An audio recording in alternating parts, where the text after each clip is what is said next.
की तरह खड़े हो, तुम वृक्ष ही योनि को प्राप्त हो गए। बोले भगवान आपने श्राप तो दे दिया, लेकिन अब ये तो बताओ उद्धार कैसे होगा।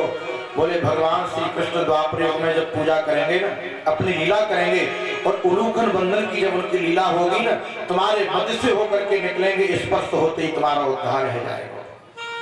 आज इस लीला के माध्यम से भगवान ने यमला अर्जुन को उद्धार किया।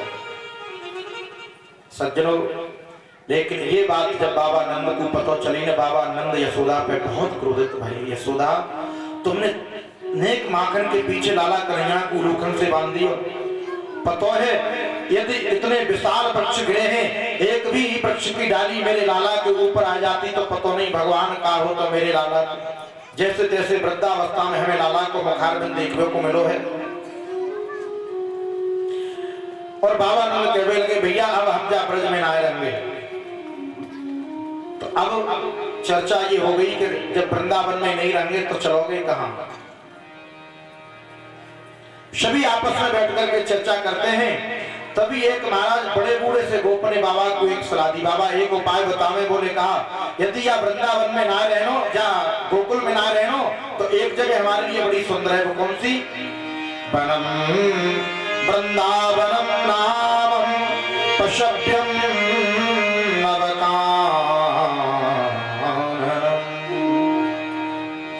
गोप गोपी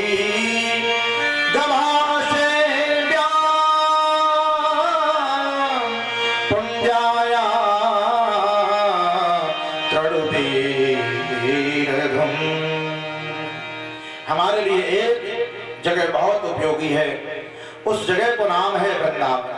परम वृंदावन नाम पशव्यम नवकाननम। और ध्यान रखना सज्जनों, ये वृंदावन में जो अभी जो ये महल दिखाई दे रहे हैं ना, ये पहले ऐसा कुछ नहीं था। वृंदा का एक अर्थ होता है तुलसी। ये वृंदावन पहले ये बहुत अच्छा एक तुलसी का वन था। ये सभी ब्रजवासी उसी वृंदावन की ओर चल पड़े। अब आप ये मत सोचना कि हम यहाँ पांडाल में बैठे हैं। अरे क्यों, मन का ही तो सब खेल है। चलो हमारे साथ वृंदावन की यात्रा करने के लिए बड़े भाव से सभी आए। ब्रजवासी आह्लादित होकर वृंदावन की ओर जा रहे हैं। वृंदावन जाने को जी चाहता है, वृंदावन जाने को जी चाहता है, राधे राधे गाने को जी चाहता है, राधे राधे गाने को जी चाहता है। वृंदावन में बांके बिहारी, वृंदावन में बांके बिहारी, मदन मुरारी, बांके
गंतव्यम नव कामनम। हम सभी वृंदावन के लिए चले। सभी महाराज वृंदावन के लिए चल पड़े। सभी ने जाकर के वृंदावन में अपना अपना मकाम बनाया। कुछ समय के बाद ध्यान रखना, कन्हैया में और बलरामों में बंटवारा है गया। बलराम भैया तो जाते हैं गैया चराने और कन्हैया जाते हैं बछड़ा चराने। तो सज्जनों मामा को भेजो भयो, एक राक्षस आयो जाको नाम है बकासुर बगुले के भेष में। भगवान कन्हैया अपने साथियों से कहने लगे, भैया सावधान रहियो, जी मामा ने हमारे लिए खिलौना भेजो है। और ध्यान रखना, ये बगुला जो है ना, ये कपट का दम्भ का प्रतीक होता है। मन में तन उजरे और बगुला के स्वाभेश, जाते तो काला भले भीतर बाहर। ये महाराज दम्भ कपट का प्रतीक है। तो भगवान ने इस दम्भ यानी कपट का विनाश किया है। बछड़े के रूप में आया ये, भगवान ने उसका उद्धार कर दिया। बकासुर आया, उसका उद्धार कर दिया। लेकिन सज्जनों एक बात बड़े भाव से श्रवण करना, एक कथा ऐसी है कि जिस कथा को इन ब्रजवासियों ने 1 वर्ष के बाद अपने अपने घर जाकर के बताया। वैसे तो कन्हैया रोज भी जो लीला करे ना, ये सभी अपने अपने घर जाकर को लीलन की चर्चा करें। अरे मैया, आज तो लाला कन्हैया ने ऐसी लीला करी, एक राक्षस आया बाघ को बंद कर दियो, कन्हैया न हो तो हमारों का हो तो। लेकिन आज इस लीला को 1 वर्ष के बाद जाकर के कहा, तो ये 1 वर्ष तक कहां रहे? श्री सुखदेव जी ने कहा, राजन परीक्षित, आज भगवान कन्हैया ने अपने सभी सखाओं से कहा, बोले भैया आज हम अपने घर से भोजन करके नहीं आएंगे। तो फिर बोले तुम सब अपने अपने घर से भोजन बनवाए के लियो, और हम जी देखेंगे कि कौन की मैया भोजन बनावे में होशियार है। तो सभी ने अपने अपने घर जाकर के कही, मैया सारी शक्ति लगा करके भोजन बनाइयो, यदि नेक में कोई गड़बड़ी है गई ना, तो कन्हैया को स्वभाव तो तुम जानो, चौराहे पर खड़े हैं कि हमारी बदनामी करेगो। बड़े भाव से सभी मैयन ने भोजन बनायो। भगवान की मंडली को एक सखा है ब्राह्मण, जाको नाम है मधुमंगल। बाने अपने घर मैया से जाके कही, मैया कन्हैया ने भोजन मंगाया है सबको अपने अपने घर से, हमारे घर में कछू है।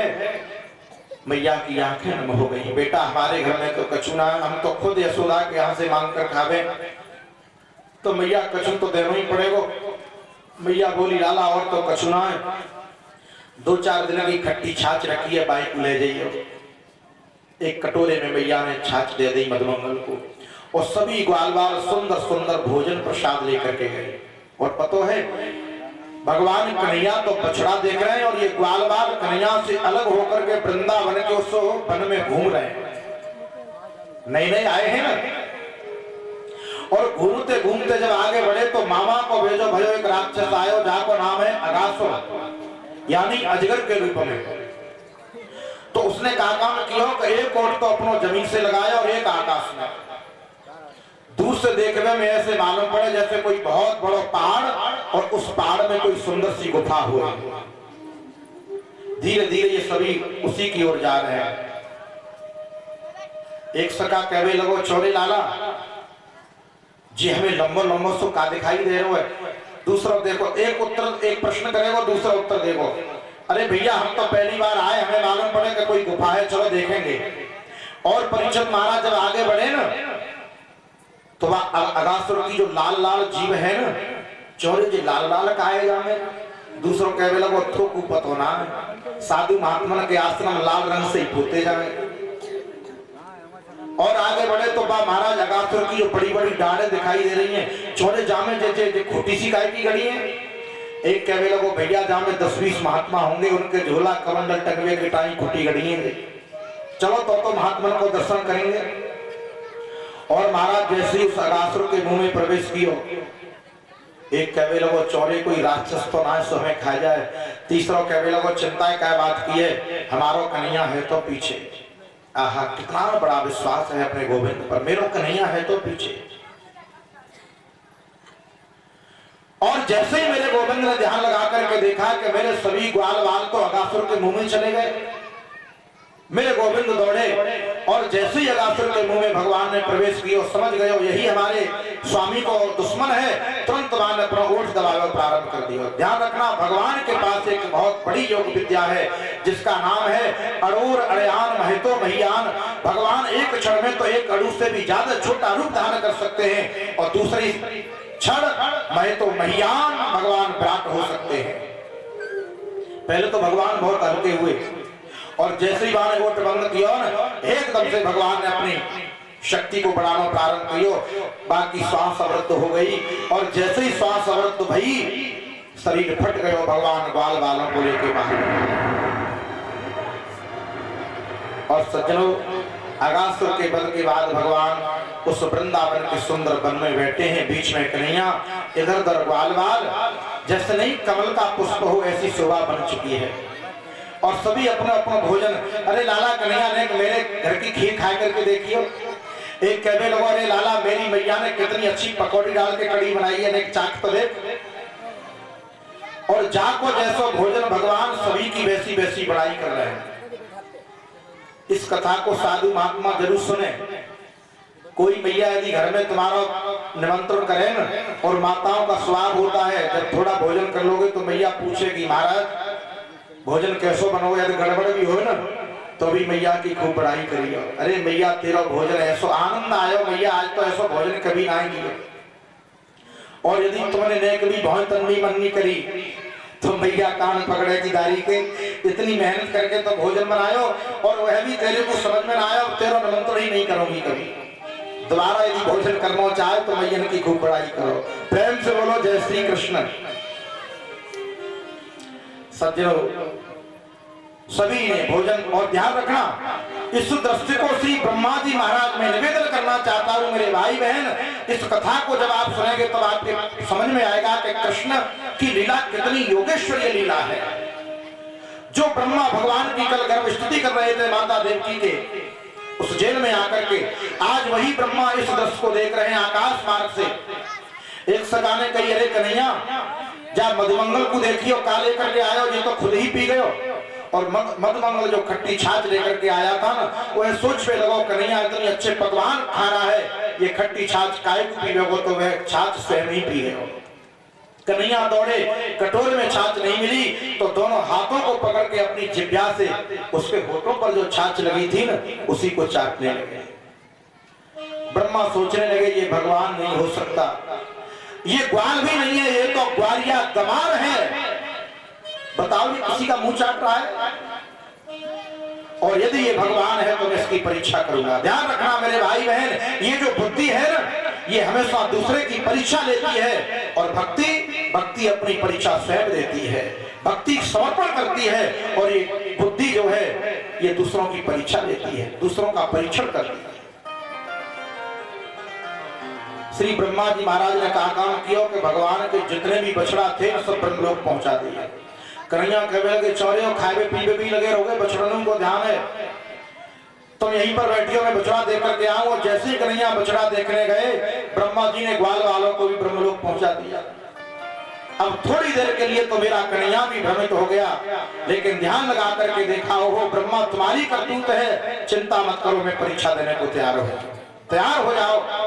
ध्यान रखना मेरे भाई बहन, जैसे ग्वाल वाल थे, जैसा उनका स्वरूप, जैसा उनका स्वभाव, जैसी उनकी चाल ढाल, जैसे बछड़ा, सब कुछ मेरे गोविंद ने संकल्प मात्र से प्रकट कर दिया, किसी को पता नहीं चला। और पता है जिन गौ माता ने वृद्ध हो गई हैं, दूध देना बंद कर दिया था, उनके बछड़ा बहुत बड़े हो गए हैं, लेकिन आज वह बछड़ा जब लौट करके गौशाला की ओर आ रहे हैं ना, तो उन वृद्ध गौ माताओं के इस तरह से अपने आप दूध निकल रहा है। क्यों कि बछड़ा कोई साधारण नहीं है सज्जनों, बछड़ा स्वयं कृष्ण बन करके आ रहे हैं। मेरी वृद्ध माताएं हो चुकी थी, आज जब उनके ग्वालवाल उनके घर पहुंचते हैं तो मारे स्नेह के मारे उन माताओं के पक्ष से अपने आप दूध निकलने लगा। क्यों कि वो ग्वालवाल कोई और नहीं, वो साक्षात कृष्ण बन के आ रहे हैं। पूरा वृंदावन कृष्ण में हो गया। और सज्जनों ये लीला चलते चलते 1 वर्ष हो गई। ब्रह्मा ने सोचा 1 वर्ष के बाद जाकर के देखे तो सही, अब तो सब कुछ। इधर ब्रह्मा जी यह लीला देखने आए और उधर देखिए कन्हैया तो बड़ा नाटकी है ना। ब्रह्मा बनकर के कन्हैया पहुंच गए ब्रह्मलोक और ब्रह्मा जी की कुर्सी पर बैठ करके बोलते हैं द्वारपालों को बुला के, बोले इधर आओ, दूसरा कोई ब्रह्मा आए ना तो मार करके भगा देना, आजकल भैरपिया ब्रह्मा बहुत घूम रहा है। अब ब्रह्मा जी ने देखा कि भैया वृंदावन में तो वही लीला, वही सब कुछ, वही ग्वाल बाल। तो अब ब्रह्मा जी ने सोचा कि ये सही है कि वो सही है, और जैसी वो सही है उन्हें देखने के लिए ब्रह्मलोक पहुंचे। द्वारपालों ने लाठी तैयार की, बोले भागते हो कि नहीं, कभी 2-4 लाठी लगाएं। ब्रह्मा जी ने कहा पागल हो गए हो, अरे मैं तुम्हारा स्वामी, मैं तुम्हारा मालिक, मैं लोक का विधाता हूं ब्रह्मा। द्वारपालों ने कही पागल हम नहीं, पागल तुम हो गए हो, मालिक एक होता है कि 1000। हमारा मालिक अंदर बैठा है, तुम कहां से आ गए। और जैसे ही ब्रह्मा ने ध्यान लगा करके देखा भगवान सिंहासन पर बैठते हुए मुस्कुरा रहे हैं। ब्रह्मा चोरी करना तो बाबरे हमसे सीख ले, हम तो जन्म के चोर हैं, तुमने हमारे बाल वालों को चुराया, हमने तुम्हारी कुर्सी चुरा ली।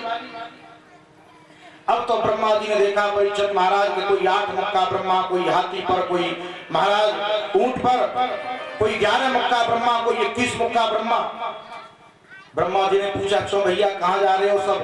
बोले अभी अभी सूचना मिली है कि ब्रह्मलोक में ब्रह्मा जी की कुर्सी खाली हो गई है, तो अपना इंटरव्यू देने जा रहे हैं, 7 नंबर आ जाए हमारा। ब्रह्मा जी ने सोचा अरे कमाल है। अब तो महाराज ब्रह्मा इतने चकित हो गए, इतने भ्रमित हो गए, यहाँ आकर के श्री ब्रह्मा जी महाराज ने 40 श्लोकों में भगवान की स्तुति की। ध्यान रखना, नाना प्रकार से भगवान की श्री ब्रह्मा जी स्तुति कर रहे हैं। प्रभु उच्चे पड़ा गर्भगतस्तपादयो किम कल्पते मातुरधोक्ष जागसे किमस्ति नास्ति पदे सभूषितम् तवास्ति कुक्षे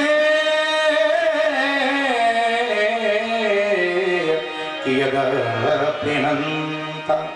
हे भगवान, ध्यान रखना सज्जनों, में एक बात आपके समक्ष वर्णन करूं, जो मेरे संगीत के कुछ प्रेमी लोग बैठे होंगे, ये भागवत के जो श्लोक हैं ये वेदों की श्रुतियां हैं।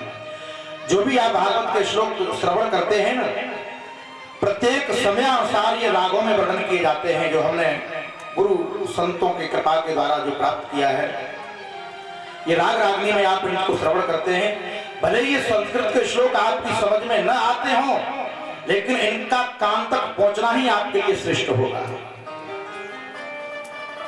ब्रह्मा जी कह रहे हैं आजकल मैं श्री आपसे निवेदन करना चाहता हूं कि लोग बाग भागवत बहुत कराते हैं, बहुत पैसा खर्च होता है, लेकिन मेरे भाई बहन जिस भागवत में भागवत के श्लोकों का गायन नहीं होता वो भागवत नहीं होती है, वो तो कहानी हो गई।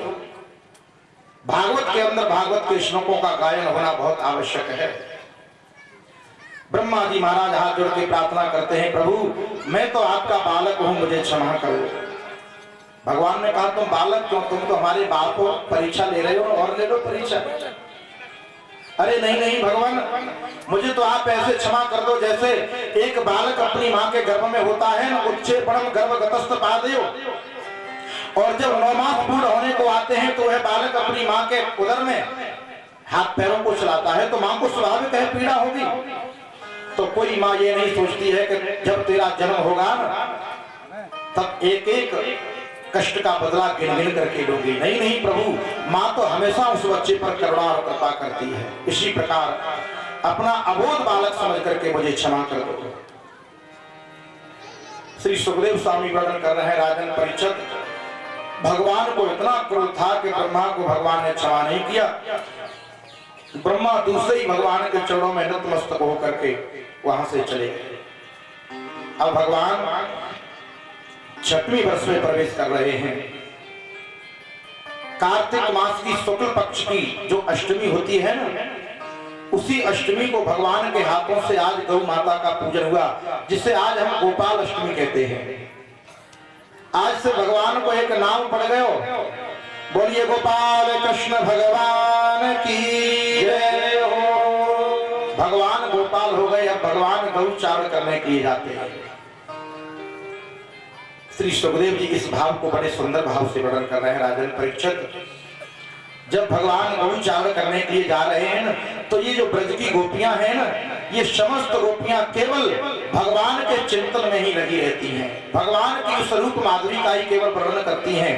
तम चंचुरत कुंतलबद्ध बरह बन्य प्रसून रुचिरेक्षण चारुहासम वेणु करंत मन कीर्तन कीर्त कीर्ति गोप्योद द्रक्षत दशोप्य गमनम समेता। हे भगवान, तम चंचुरत कुंतल भक्त बरह, आपका जो सौंदर्य है ना, क्या कहना। घुंघराली आपकी अलकावली, घुंघराले आपके बाल, कानों में कुंडल गोविंद, चमचमाता हुआ तुम्हारा पीतांबर, और जब तुम गौचारण करके वृंदावन की ओर लौटते हो ना, तो गऊओं के घरों से उड़ती है धूल, और ध्यान रखना ये धूली उड़ करके कहां, कन्हैया के चेहरे पर पड़ जाती है, और थोड़ा थोड़ा पसीना निकला हुआ है गोविंद के चेहरे पर।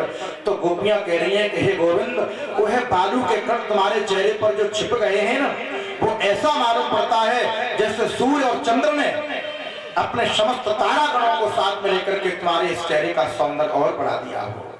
क्या कहना तुम्हारे भागवत प्रारंभ से पहले एक स्तोत्र में पढ़ता हूं, अधरम मधुरम बदनम मधुरम नयनम मधुरम हसितम मधुरम। हे गोविंद, आपकी चाल भी तो मधुर है, आपका हंसना भी मधुर है, और तो और गोपी मधुरा, ग्वाला मधुरा, रेणु मधुरा, वेणु मधुरा। अरे हमारा भी सौभाग्य है कि आपके संग से हम भी मधुर हो गई, आपके ग्वाला भी मधुर हो गए, वृंदावन की एक एक कण कण ने माधुर्य को प्राप्त कर लिया है। और सज्जनों, बड़ी सुंदर लीला है। आज भगवान श्री कृष्ण प्रथम बार गौचारण करके जब आए ना, तो भैया घर घर में चर्चा हो रही है, अरे कन्हैया आज तो गौचारण करके लौट रहा है, ग्वाल बाल अरे मैया यशोदा खोल के बढ़िया लाला आयो धेनु चलाए। तो मैया प्रथम पहला दिन था ना, तो दरवाजे पर ही आरती लेकर के पहुंच गई, अरे लाला गौचारण करके आयो है ना। लेकिन सज्जनों, हुआ क्या कि जैसे ही कन्हैया दरवाजे पर पहुंचे, मैया ने लाला को देखो, और क्या हुआ कि कन्हैया की जो कमली थी ना, वो कमली कहीं जंगल में खो गई। अब मैया की अचानक दृष्टि कंधे पर पड़ी, तो मैया पूछने लगी, चौरे लाला तेरी कमली कौन ले गए हो? अब अचानक मैया ने पूछा, तो कन्हैया ने सोचा कि अब क्या जवाब दे। तो ध्यान रखना, बड़े भाव से सुने। श्री सूरदास जी महाराज ने इस लीला को चढ़ चित्र करते हुए वर्णन किया है। कन्हैया बोले, मैया अरे मैया मेरी कमली चोरी भई, रे मैया मेरी कमली चोरी भई।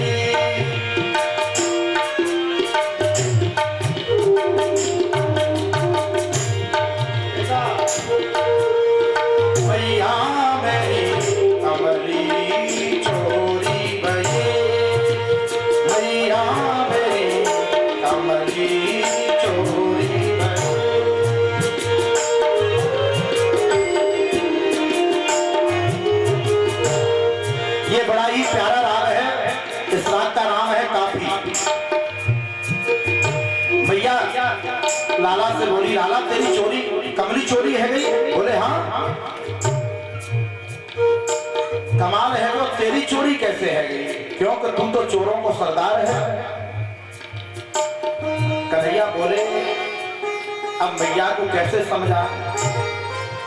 तो कहने लगे, मैया मैं कमरी की खोज करने को सबसे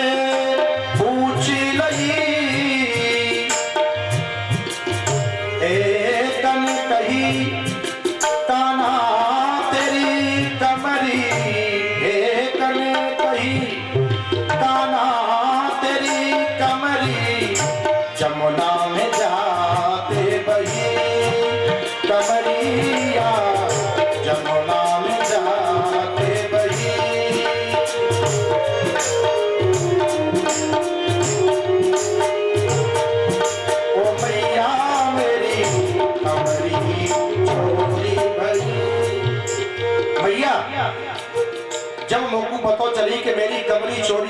मैंने सबसे पूछी, तब एक सखी ने मेरे से कही कि लाला तेरी कमली तो जमुना में चली गई। अब मैया जमुना में चली गई तो चली गई। अब मैया कहने लगी चौरे नैन सीवा लत्ता की गेंद जब जमुना जी में चली गई तो तूने काली नाग से पंगा ले लिया और तेरी इतनी बड़ी कमलिया बह गई और तू ठाड़ो ठाड़ो देख तो रहे हो। कन्हैया बोले भैया तुम्हारी बड़ी खराब आदत है, पहले पूरी बात सुनो तो सही। मैं कमली की खोज करने को जमुना की गैल गई, मैं कमली की खोज करने को जमुना की गैल गई। एक ने कही कान्हा तोरी कमली, एक ने कही कान्हा तोरी कमली, सुरभि चलाए लगी कमलिया तोरी सुरभि चलाए लगी।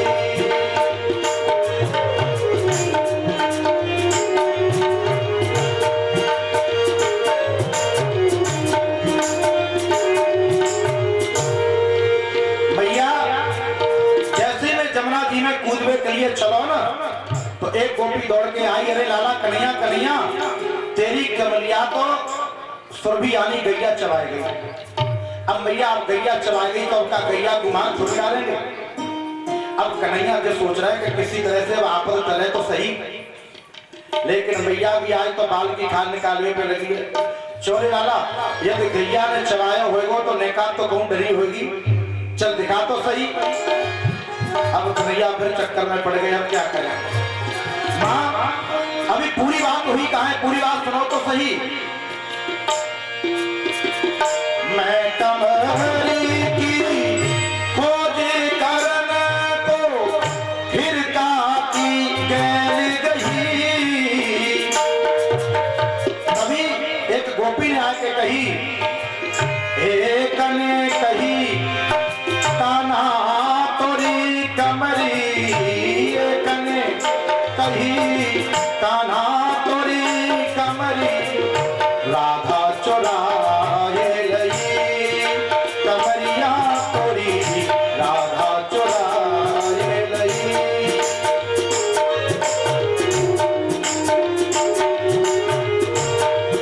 कमलिया तोरी राधा चुराए लई, रे भैया मोरी कमली चोरी भरी।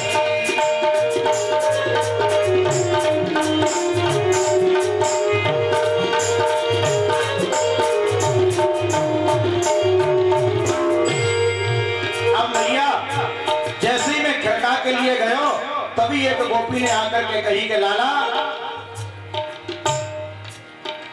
तेरी कमरिया तो राधा चुराए ले गई। अब मैया अब राधा चुराए ले गई तो राधा से लड़ाई करोगे क्या? अच्छा आज मैया भी ऐसी जिद पकड़ गई, लाला यदि राधा चुरा के ले गई है ना तो भैया देखूंगी कि राधा तेरी कमली की चोरी क्यों करके ले गई। अब कन्हैया ने सोचो कि अब क्या करेंगे, अब तो महाराज यहाँ झूठी बदनामी होगी। तब भगवान के पास जो आखिरी तीर था वो चला दिया। सूरदास तब नंद नदन के रे, सूरदास तब नंद कन्हैया कमली चोरी भरी, ओ भैया मोरी कमली चोरी